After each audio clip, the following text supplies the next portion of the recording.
The Resident Evil franchise is known for having some of the hardest trophies in gaming history. In Resident Evil 1, there's a trophy for beating the game with invisible enemies and has a completion rate of 1.6%. There are 45 trophies including the Platinum, which takes 6 playthroughs and 30 hours to unlock, but since I'm a pro gamer, I got the Platinum in 4 playthroughs and 19 hours. For stage 1 of the Platinum, I have to use knife only with Chris on very easy. So I'm gonna be honest, I went in this game completely blind and I didn't even know what I was doing. And after picking up a bunch of random items and getting lost, I encountered my first zombie who took a nice bite on a fellow brother who is dead. Ow! It took a little while to get adjusted to the game, especially with the camera and controls, so because of that I ended up getting grabbed and taking a lot of damage. But after I took care of him, I got my first trophy.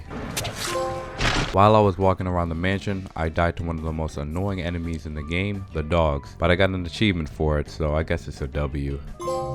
After I died for the first time, that's when I realized that this game has no checkpoints and you can only start from your last save. I was confused at first, but then I realized that's just how old games were. After that, I abandoned the playthrough and started taking the game a little bit more serious. I stopped playing as Chris and switched to Jill to collect every item for a trophy. I played on normal mode and watched a video guide this time to help me out. After entering this room and picking up the shotgun off the wall, the ceiling starts coming down on us very slowly and we have to think quick. After a tiny close call, a character named Barry comes to the rescue and we get a trophy for it. It turns out to actually finish a zombie off in this game, you have to shoot them in the head or light them on fire, and that's what I did for a trophy. Unfortunately, one of our comrades named Richard got bitten by a huge poisonous snake that we're going to be fighting later in the video for a trophy. But now we have to focus on getting our good friend here, Richard, some serum. You're actually on an invisible timer during this little side mission, so you have to be quick and learn a good route just to get the serum and to go back to Richard. But I was doing other things along the way, so I had very little time left to save Richard. After all that, I managed to get the serum, bolted right back to Richard just in time before he dies, and we get a trophy. After playing the piano and doing some puzzles, we come across our very first boss, Yawn. Richard came to assist us, and this time he wasn't playing. This is the same snake that gave Richard a bite the size of Richard. The other Richard. But the goal of this fight is to survive and keep the snake near Richard so we can get some damage in with his shotgun that we also need for the all items trophy. By the end of the first phase, Richard sacrifices himself to save Jill and becomes snake food. Shout out Richard though, he a hero. I picked up the shotgun, shot Jan a couple times, then I guess he got scared and ran away. But we get a trophy for surviving. For the Gravedigger achievement, I have to collect these 4 death masks scattered around the mansion and put them in their correct spot in this tomb to open up a coffin with our next boss inside of it, the Crimson Head prototype. With my assault shotgun, I make quick work of him, and when I dropped him, I thought he was dead until he got back up. And I'm not gonna lie, he had me in the first half right there. I ran out of my shotgun bullets, so I just ran around for my life, avoiding his lethal hits, and I used the handgun, killed him, and I got the trophy. For Deep 6, I had to go to this place called the Aqua Ring, run past a bunch of bloodthirsty sharks, drain the water, locate Mother Neptune, then push this generator into the water, then pull the lever, and then boom, you have a fried shark and the trophy pops. For the next trophy Keymaster, you have to obtain the helmet key using Jill. Before we do that though, we have to defeat this boss called Plant 42. We're not going to be using guns though, since Jill is a master scientist and can make this lethal plant killer called V-Jolt. Once you make the V-Jolt, locate Plant 42's roots in the Aqua Ring, use it, and you successfully killed Plant 42 in the easiest way possible. Then when I got back to the Plant 42 boss room, I picked up the helmet key and I got the trophy. When you arrive at the mansion after beating Plant 42, you start seeing hunters. These are the most dangerous enemies in the game because of their speed and power. They also have a one-hit kill move that you don't want to get hit with. So I decided to get rid of one of them for a trophy. For Giant Snake Got Nothing, Jan returns for a rematch and we have to defeat him using Jill. I used a grenade launcher and put in acid rounds since he is very weak to it, and I make quick work of him, then the trophy pops. Later I went underground and I fought a boss for a trophy. His name is Black Tiger. Turns out this whole time he wasn't even a tiger. It was just a huge spider. Now I don't know about y'all, but I'm definitely afraid of spiders, and I think after this fight I finally faced my fears. Obviously I had to use the shotgun of course, and I got the trophy. For the Trust Him trophy, when you encounter Lisa with Jill, you have the choice to give Barry's gun back or keep it. I wanted to keep it since he's been acting very suspicious, but I gave him the gun, obviously for the trophy. After we saved Barry, we finally made it to endgame and we simply got a trophy for breaking into the laboratory. While we're in the lab, we have to free Chris from a cell for a trophy. To do that, it requires 3 MO discs, and we have to put him in 3 disc readers. Once you completed that, a door unlocks and we can free Chris for a trophy. Once I made it to the very end, I got the Every Nooks and Cranny trophy. After beating the final boss, which wasn't that hard, I got a bunch of endgame trophies that stacked on top of each other. Bill, you did a fine job.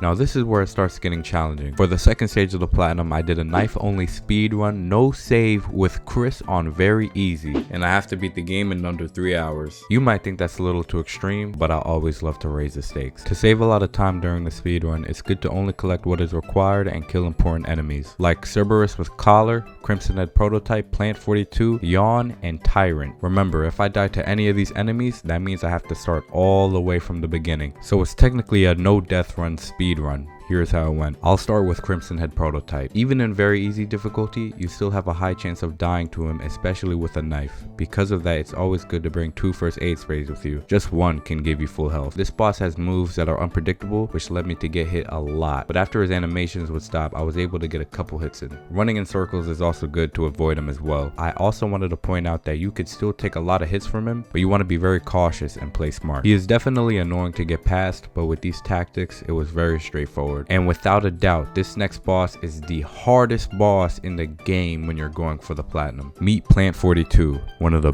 biggest game enders you'll come across. He has a bunch of vines that are nearly impossible to hit with the knife because they're constantly moving and you have to aim in the air just to hit one. Every time I swing my knife, I would always get hit, which stun locked me and I kept getting hit more. He can also grab and throw you to do immense damage. Just to top it off even more, there's these spores around the boss room that can poison you, and once you get hit by that, it'll stun lock you and you could take even more damage just from Plant 42's vines. All of that stuff led me to my death. Twice. If you ever went into a test with so much confidence but found out you failed later, that's exactly what this boss felt like. You think you're gonna do good, but when you die, that feeling slowly depletes. So, just like a failing student, I came back smarter. At this point, it was my 3rd try and I already knew what the issue was. I wasn't bringing enough heals with me to the boss fight. In a mode like this, it's very important to bring some heals with you, commonly for a boss like this. Eventually, I noticed I started getting better, learned from my mistakes, and I killed Plant 42. The amount of joy I had just from this victory is unexplainable, and I also got a trophy for it as well. Now that I got the hard parts out the way, the run was bound to be finished. For the trophy Written Word is Dead, I'd have to defeat Yawn at the library. Due to the large bookshelf, he can be taken down very easily, and once I defeated him, I'd have to grab this book behind the shelf and the trophy pops. For an end to a poor girl's misery, I'd have to defeat Lisa Trevor by pushing 4 large cornerstones off the platform. This part was very tense as Lisa can push you off and kill your character, which therefore can end your run. When you successfully pushed all 4, you get the trophy. Before I show the endgame trophies, I just want you guys to see what the Tyrant fight looks like. It's really not that hard. All I did was just circle him and just knifed him from the back. As soon as I beat the game, I got a couple trophies. You did a fine job. And I also beat the game in 2 hours, 19 minutes, and 6 seconds. So I believe 3 hours gives you a lot of time on your hands to beat the game. Time for stage 3, Real Survivor with Jill. This mode is a prototype version of the game with a few changes. This game is automatically set to hard and the trunks aren't connected. Trunks are what you use to store items in. Outside of Real Survivor mode, any item you put in a trunk will be stored in every trunk in the game. But in Real Survivor mode, I'd have to use the same trunk as much as possible to prevent backtracking. Enemies are much stronger this time, and there's more of them. This is supposed to be the hardest mode in the game, but I don't recall any tough moments I had during this stage. Most of the time I was just avoiding a bunch of enemies and killing what I have to. But I did receive some trophies along the way. For Break Out the Marshmallows, I have to burn up 2 zombies at the same time with the lighter. For Seeing Red, all I have to do is just kill a Crimson Head. A Crimson Head is a zombie that came back from the dead stronger and faster. The only way that they can come back is if they wasn't finished off by fire or just by getting shot in the head.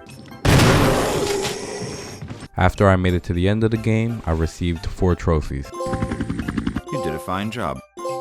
And I also got a trophy for unlocking all weapons in the game. For the last stage before the platinum, we have invisible enemies with Chris on very easy. I did lose some brain cells during this stage, but at least this didn't have a set difficulty and can be done on very easy. My main strategy for the whole playthrough was just to avoid all enemies unless required, which is pretty much the whole point of the game. In the middle of doing this, there's a missable trophy for saving Chris with Rebecca. This process is similar to when we save Richard. This time Chris got bitten by the snake and we play as Rebecca. We get the serum and return to Chris's location for the trophy to pop. Later, we become the hero when Rebecca gets cornered by a hunter and we have to save her. Remember, I'm playing in invisible enemy mode, so I don't know if I'm shooting air or if I'm shooting the hunter. Once you kill the hunter, the trophy pops. For another missable trophy, I have to free Jill from a cell using Chris. Damn, how many times are we gonna be the hero? Anyways, once I completed the game, I got 2 endgame trophies. You did a fine job. For the last 2 trophies, I got one for unlocking all costumes for Jill and Chris, and I got the platinum. This game was a very fun game to platinum, and I heavily recommend it to anybody that's a fan of the Resident Evil games. The guide does make the platinum look intimidating, but once you go for it, it's actually not that bad.